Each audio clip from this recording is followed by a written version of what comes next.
Flick, another past regional champion, to earn his spot in the finals. Yeah, Shiliang was making incredible reads all throughout Top Cut today, and it proves why he is in the finals. And Ryan Haig as well, 2-0s in both of his sets in top 8 and top 4.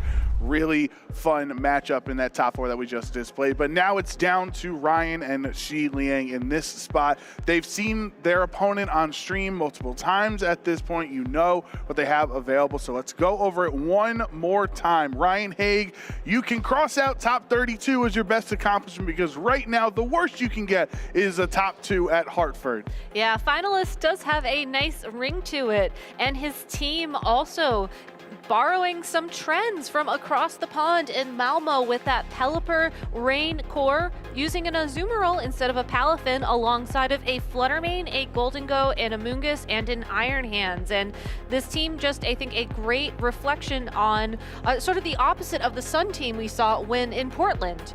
Shiliang Tang on the opposite side of the field has a couple of top 16 finishes there, but like you just said, can cross those out and replace them with Hartford regional finalist at worst, champion at best. And you wonder what momentum will lead them down the rest of the regional circuit here in North America. We just saw Shiliang's team in top 4, King Gambit, Fluttermane, Arcanine, Chien-Pao, Dragonite, and Iron Bundle. I feel like that Chien-Pao Dragonite was the first thing people thought of when the Ruinous Pokemon were added to the Regulation C. Yeah, Dragonite was an early fan favorite, using Terra Normal plus a Choice Band plus the Extreme Speed move to go fast and hit hard. And that is exactly what we've seen from Shiliang's Dragonite throughout this tournament. Ryan on the other side of the field, though, relying on Rain, which is a very powerful weather core traditionally, hasn't quite found its spot in the metagame for Regulation C. But the combination of the Azumarill with that Rain, it allows you to hit hard very quickly. You don't have to waste turns switching around if you were a Palafin to power up. And with a powerful Choice Scarf Goldengo alongside of that Azumarill, there's just so much potential for very fast, very powerful damage on Ryan's side of the field. That is something that Shiliang can match with, again, the Choice Band Extreme Speed, but we'll have to see what other Pokemon he brings onto the field, because these trainers are jumping right into our grand final match. All right, everybody, get excited for this last match between Ryan Haig and Shiliang Tang. We are here for game 1. The leads are Chien-Pao and Fluttermane on Shiliang, the top of your screen, and on the bottom is Fluttermane and Azumarill for Ryan Haig. We've seen Fluttermanes face off throughout the tournament, and the biggest thing to pay attention to is what stat these booster energies will boost. We see the special attack boost on Ryan's side of the field. No boost from Shiliang, as it is going to be that choice specs variant, but this does mean there is a potential for a speed tie right now. Typically, you will see one of these two trainers lock in their terastallization to possibly protect their Fluttermane. I think that both trainers also have a other option. Rather than using the Fluttermane to Shadow Ball and try and knock out the opposing one, Chien-Pao could target Fluttermane with a Sucker Punch. Azumarill could target the opposing Fluttermane with an Aqua Jet. So there are still many outs for these trainers, and I think that the Fluttermanes are almost drawing away attention from the partners, which are probably going to be the more important Pokemon as this match progresses. I was going to say that Chien-Pao was going to lower the defense of everybody else on the field, but since it switched out into Arcanine, that is no longer an issue Shiliang has to worry about on this turn. The Intimidate only affecting Azumarill, and the Fluttermane on Ryan's side will go for a Protect. Thunderbolt, though, as a tech move, bringing Azumarill down into the red, but Liquidation from Azumarill onto the Arcanine, also bringing it very low. These two trainers are mirroring their moves each turn right now, and it's really close. Azumarill's natural bulk, though, shining in that past turn, as it was able to survive the Choice Specs boosted Thunderbolt from the opposing Fluttermane. That's not something that you necessarily see on the Palafin variant of this team. Azumarill now can fire fire back an Aqua Jet to knock out that Arcanine, it could possibly go for a bigger attack damage, and that indeed, it looks like what that Azumarill is going to do. Wait, there's a para! There's a chance at being paralyzed on Fluttermane's end, and Arcanine is faster now anyway, and that's going to knock it out. Ryan doesn't even get to attack this turn thanks to the paralysis there, lowering its speed. It's now just up to the Azumarill. He went for liquidation last time around. This time onto the full health Fluttermane, bringing it down to very low. The Life Orb recoil, though, will knock out Azumarill. Ryan has to bring his final 2 Pokemon here on this turn. A great attempt from Ryan to sort of anticipate Shiliang, double targeting into the opposing Fluttermane for the knockout, possibly anticipating a protect or a switch on his own Azumarill. But like you said, Joe, that Thunderbolt only had a very small chance of paralyzing the opposing Fluttermane, and because that happened, its speed was immediately cut into a third, and then Arcanine outsped for the KO. A very unfortunate turn of events for Ryan, but he does have the opportunity to turn it around. With Choice Scarf Golden Go, he doesn't have to worry about extreme speed dealing damage, and with Arcanine at such low health as well, a single Make It Rain would be enough to knock out both of these Pokemon if that's what he wants to lock into for the remainder of this match. Arcanine will not allow that to happen as it goes for the Protect, so this Make It Rain can only land onto the Fluttermane, who was low health, and that's a super effective hit. I think this is kind of an okay position, though, for Shiliang to allow Fluttermane to go down, because you can either bring the Chien-Pao back in, or you can reveal that 4th Pokemon. The Wild Charge goes into Arcanine's Protect here, so Ryan is stuck. The last 2 Pokemon, you can't reset that attack drop, and you've already Choice Scarf locked into the Make It Rain, so you can't trick it away either like we saw in top 4. That being said, though, being locked into a steel-type attack, especially with the possibility of a terastallization boost to that damage against a Chien-Pao, isn't the end of the world. Again, Arcanine will not have enough time to go for a super effective Flare Blitz into that spot, so you can knock out that Arcanine with the Make It Rain, and then you can follow it up with a second attack into that Chien-Pao, most likely to secure the KO and tie up the score.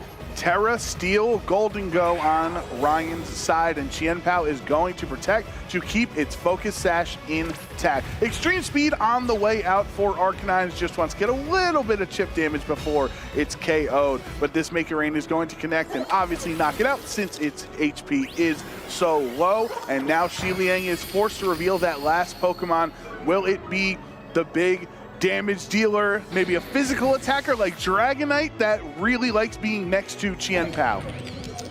We will have to see. I do want to take a moment to just call out the fact that this Iron Hands on Ryan's team has access to Heavy Slam over something like Volt Switch, which we commonly see on the Assault Vest Iron Hands.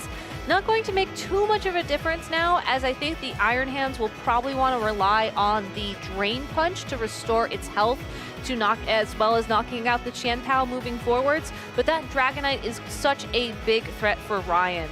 If Make It Rain moves first, he will be able to break multi-scale and deal a little bit more damage with the Wild Charge, but I'm not sure it's going to be enough to KO. No Terra on the Dragonite. Instead, it is Terra Ghost Chien-Pao. Very common typing, so that it goes from being 4 times weak to fighting to immune to those fighting attacks that Iron Hands has on its end. This Make It Rain will hit into both of them, but the stats have been lowered multiple times at this point, so it is not doing as much damage. Sacred Sword into Golden Go, even with the defense drop, is not enough for a one-hit KO, and that's why Dragonite is going to follow up and KO this Golden Go. Ryan is down to just his Iron Hands in this game 1. Can it 2v1 this scenario? Was he anticipating the Ghost Drain Punch going into the Dragonite slot? So you still get a little bit of health back, which is great, but now you have this one single Pokemon against both the Chien-Pao and the Dragonite. Dragonite is the bigger threat as it's carrying Stomping Tantrum that does have a chance to miss, and that is going to be critical here if Ryan wants to win this first game. But the double target does land onto Iron Hands, and that will be the victory for Shiliang Tang. He is 1 win away from being the Hartford Regional Champion. That was a really fast-paced game, Gabby. I feel like the trainers were locking their attacks in relatively quickly. I wonder what Ryan's adjustment is here in game 2. If you think back to how that game 1 went, I think he had the right game plan. It was just very unfortunate that that Thunderbolt paralyzed the Flutter Mane and then mitigated any damage it could have done that turn. Had he been able to land one of those attacks, specifically the Dazzling Gleam I think he clicked, onto Shiliang's side of the field, that would have opened up the door for those Make It Rains to be closer to knocking out those Pokemon and to otherwise just make it a little bit easier. But instead, losing that Pokemon early on was just a really unfortunate roll of the dice for him. Going into this game too, I don't think you necessarily make any Pokemon changes, as the combination of the Iron Hands and the Golden Go do a great job of handling the Chien-Pao, handling the Dragonite. You don't necessarily have to worry about the Flutter Mane, provided you lock in to Make It Rain. And it also has some outs against the Arcanine, the King Gambit, and the Iron Bundle as well. You just have to hope that you're able to keep your Flutter Mane healthy and not paralyzed and fast enough to take the advantage. And I wonder if either of these trainers just want to opt out of the Flutter Mane speed tie scenarios, or worries if you don't know how your opposing Flutter Mane is trained there, because it's such a dangerous position, like Ryan found himself in the last game, that if you get paralyzed, then the speed is just way out of your control. So trainers at home, if they were paying close attention, might have noticed that the Flutter Mane on Ryan's side of the field is running Trick Room, which is something that you typically only see on the bulkier Flutter Manes that do not invest as much in speed. So I think Ryan is going into this matchup knowing that his Flutter Mane is naturally slower than the opposing Flutter Mane, and that's probably why we see him make the adaptation into a Pelipper Azumarill start. Yeah, so both of Ryan's water Pokemon are going to be the lead on his side. With his back against the wall, he decides to bring the core that got him to the finals. It's a very strong start for sure. Liquidation threatens a knockout on the Arcanine. Aqua Jet, especially if Ryan decides to lock in his Terastallization, could knock out this Flutter Mane. It's probably the faster variant. It is holding choice specs. Usually you don't invest defense into that Pokemon, but you have to worry just about what this Arcanine can do in response. If you ignore the Arcanine, it's possible it could Will-O-Wisp and burn your Azumarill and then just completely mitigate the damage output. If you try and rely on your Pelipper to knock out the Arcanine, the Hydro Pump could protect, but a great start for Shiliang, knowing that Arcanine is critical, he protects it. Azumarill protecting as well, as we saw just how much damage the Choice Specs Thunderbolt did to it in the last game. No Terastallizing this game so far. Dazzling Gleam can only hit into the Pelipper slot, and it will bring it down to under half of its HP. But Hurricane, guaranteed to land in the rain, doesn't even do half to Flutter Mane. And now this Azumarill is much freer to go for an attack into that Arcanine for the knockout and get rid of the threat of a Will-O-Wisp.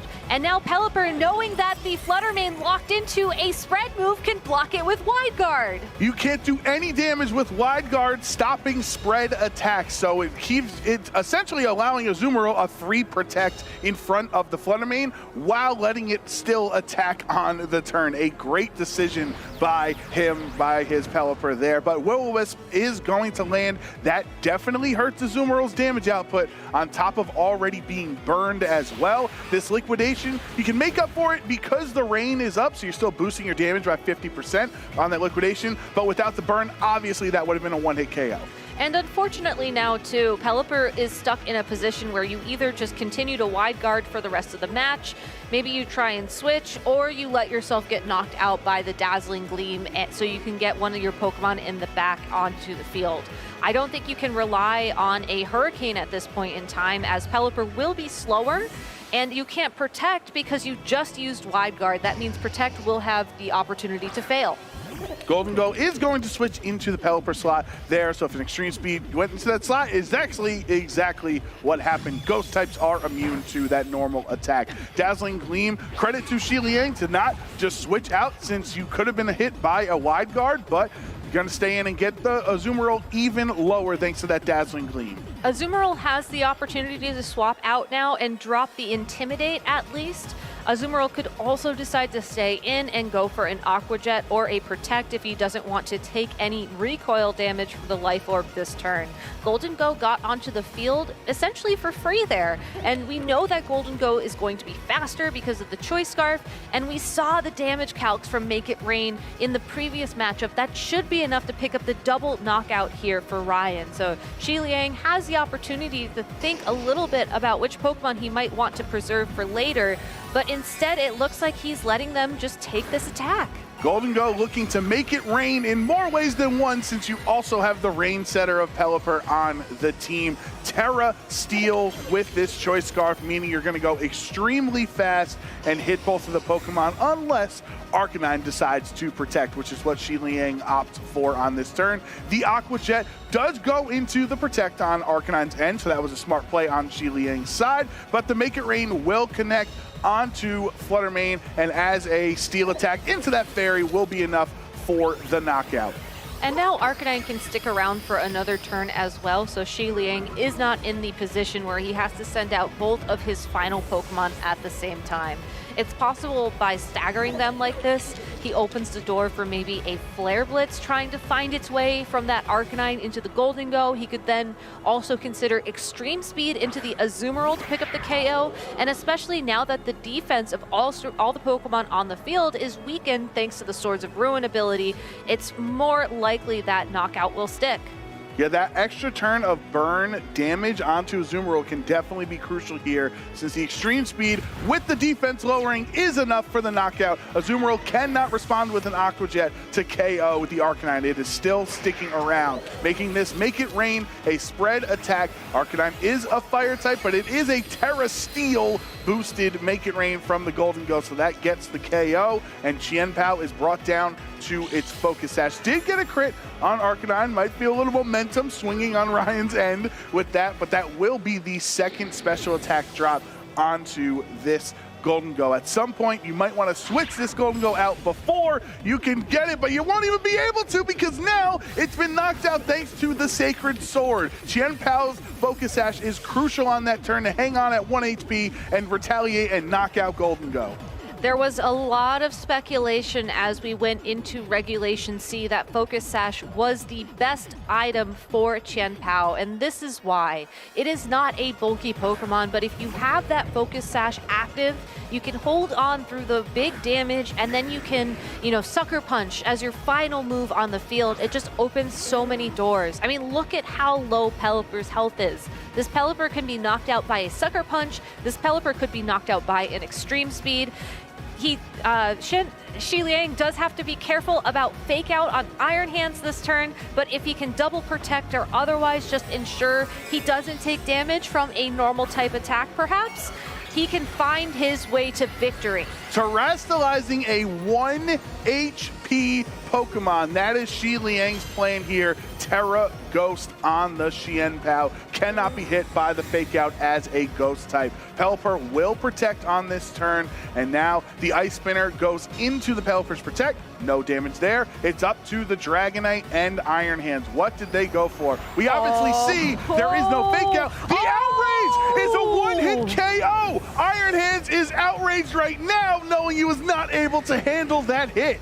Outrage is such a risky play as you cannot pick the target, but it does so much damage, especially with that Choice Band, and with an Ice Spinner, Shiliang Tang is able to take the regional win. That is incredible to use your Terastallization on a 1 HP Pokemon, knowing it was going to be very critical there, and just hoping that Dragonite would target the correct slot on that Outrage was incredible. Congratulations.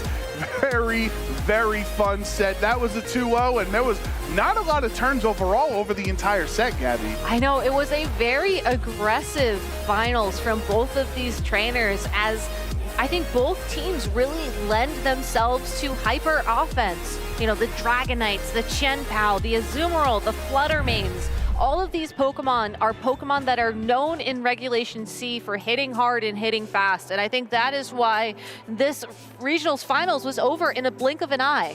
Yeah, actually, I think, maybe under 10